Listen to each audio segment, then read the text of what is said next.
Vamos a poner 3 casos, cada uno atendiendo estos 3 supuestos que mencionaba hace un momento. El primero, cuando los ciudadanos se organizan por sí mismos y ni siquiera requieren el gobierno para resolver un problema público.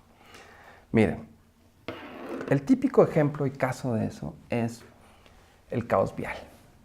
El caos vial, sí. El caos vial que muchos de nosotros enfrentamos. Muchos de nosotros recurrimos a esto para saber e identificar cuál es la mejor ruta para llegar a algún lugar. Efectivamente, de una ruta para llegar a algún lugar de manera más eficaz, más eficiente y en ocasiones evitando congestionar rutas que de otra manera estarían todavía más congestionadas. Y resulta ser que si ustedes usan el Google Maps, por poner un ejemplo, Google Maps es una aplicación generada por una empresa privada, que es Google, pero lo más interesante de esto es que toda la información que ustedes utilizan y que yo utilizo para tomar una decisión, la generan ustedes mismos y yo en tiempo real.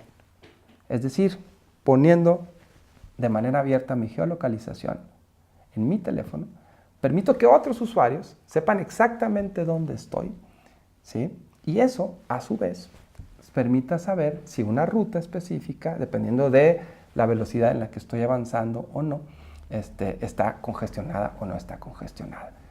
Y ahí, mal que bien, el gobierno tiene una participación prácticamente nula en esto, más allá de un esquema amplio que permita, de normas y de leyes que permita que todos hagamos lo que cada quien quiera hacer en términos individuales. Y como hay muchísimos otros ejemplos, ¿sí?, de problemas de interés público que simple y sencillamente la gente se organiza y provee su información de manera voluntaria para que eventualmente podamos entre todos tomar mejores decisiones, ¿no? Ese es el típico ejemplo de un problema de interés público en donde, insisto, la gente coopera entre sí, independientemente del gobierno, para tomar decisiones en su vida cotidiana. Hay otros casos, por ejemplo, en donde el gobierno, vamos a suponer que sí tiene los recursos, ¿sí?, tiene las capacidades, incluso tiene los conocimientos para tomar decisiones. Pero ¿saben qué? A veces el gobierno no tiene la legitimidad para tomar una decisión sin la participación ciudadana que permita que esa decisión realmente sea aceptada por los demás. Y requiere y demanda de justamente la participación de las personas para que así sea. Y les voy a poner un ejemplo que es, la verdad, muy doloroso, pero que me parece que ilustra muy bien esto.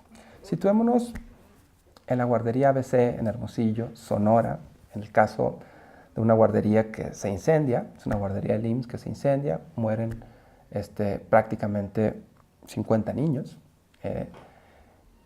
Y hay serias sospechas, ¿sí?, sobre la capacidad del propio IMSS para mantener de manera segura en sus instalaciones al conjunto de niños que están no solo en esta guardería, sino en muchísimas guarderías, partiendo de la idea de que probablemente las condiciones de seguridad no son las más adecuadas en ello. Y aunque después se esclarecen las cosas poco a poco y nos damos cuenta de que efectivamente hubo una serie de errores y de omisiones y que el IMSS promete que las va a solventar, la verdad es que al siguiente día, si yo fuera papá o mamá que tengo que dejar a mis hijos en el IMSS, en la guardería del IMSS, yo sí me preguntaría si la vida de mi hija o de mi hijo está realmente garantizada por esa institución del Estado. Y aunque el IMSS nos diga y nos explique que ya tomó tal o cual medida, a todos los papás, usuarios y beneficiarios de este tipo de servicios, la verdad es que mucha gente, en muchos casos, las dudas van a seguir persistiendo y la relación de desconfianza ante la institución, una institución clave para la seguridad social del país, seguirá siendo cuestionada. ¿Qué es lo que sucedió después de ello? El IMSS se da cuenta que mientras sigue insistiendo de manera unilateral, que ya hizo una investigación y que ya se hizo cargo de todos los problemas que pudiera haber en las guarderías, si no logra abrir las guarderías, ¿sí?, a los papás y a las mamás para que esos papás y mamás de manera ordenada y sistemática, a partir de instrumentos, insisto, que les permitan verificar que las condiciones de sus respectivas guarderías son las correctas, ¿sí? La verdad es que el IMSS nunca iba a ganar, ¿sí?, de nueva cuenta la confianza con sus usuarios y sus beneficiarios. ¿Qué es lo que sucede aquí? Insisto, probablemente el IMSS tenía todos los conocimientos, las capacidades, los recursos, la información, pero carecía de total legitimidad para seguir dando este servicio súper clave para las personas.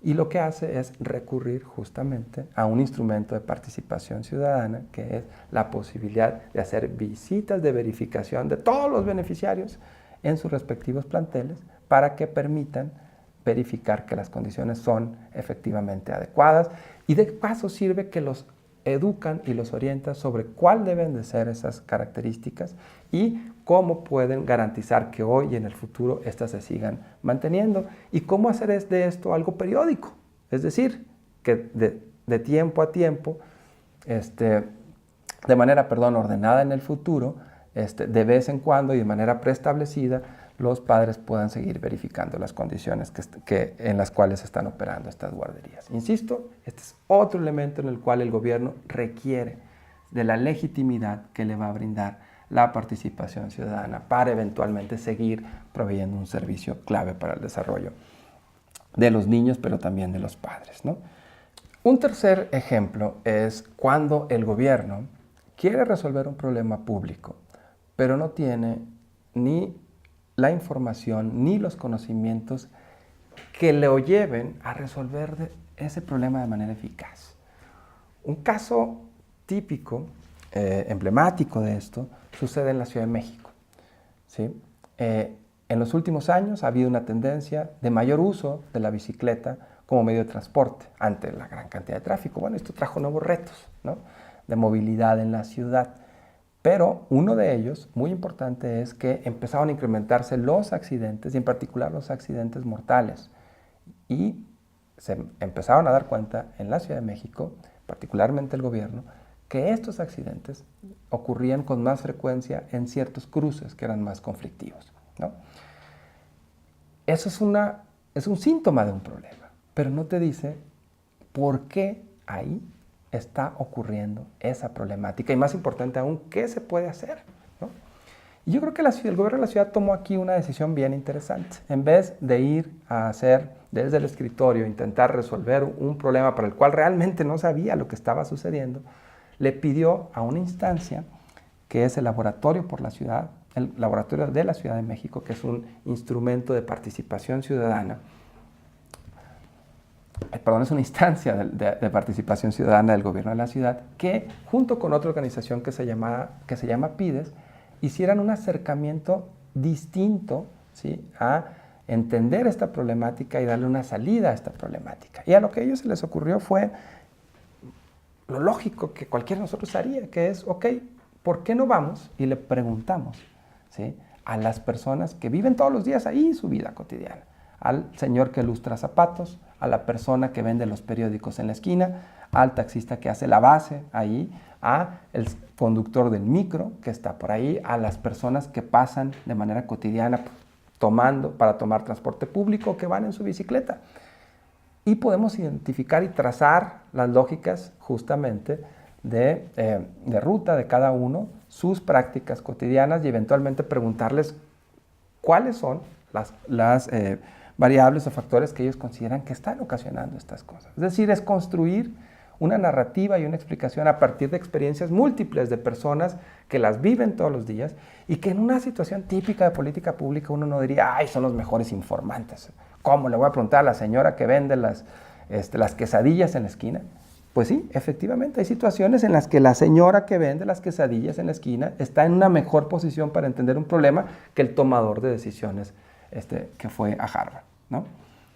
Justamente de eso se trata el gobierno abierto. La posibilidad y la capacidad de entender que en manos privadas de ciudadanos, independientemente de su formación, subyace información que es valiosa para entender problemas públicos y darle soluciones más eficaces y más eficientes.